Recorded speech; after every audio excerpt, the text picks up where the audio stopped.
Kamusta mga ka-showbiz balita? Isa na namang kwento ng pagbabago at paglipas ng panahon ang pag-uusapan natin ngayon, si Toby Alehar, ang dating matinee idol at komedyante, trending ngayon dahil sa kanyang mas tumandang itsura. Anong nangyari kay Kuya Toby? Alamin natin.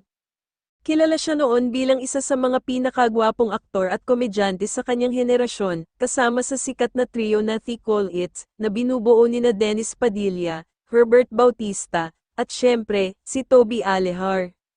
Ngunit sa mga lumabas na litrato kamakailan, kapansin-pansin ang malaking pagbabago sa kanyang itsura, mas payat na ang katawan, may mga puting buhok na, at halatang tinamaan na rin ng panahon si Kuya Toby. Marami sa mga netizens ang nagulat, ang ilan ay halos hindi na siya nakilala agad sa unang tingin, pero karamihan ay nagpahayag din ng respeto sa aktor dahil sa kanyang kontribusyon sa showbiz. Sa isang panayam noon, sinabi ni Toby, ang mahalaga sa ngayon ay malusog ka, may kapayapaan sa buhay at kasama ang pamilya.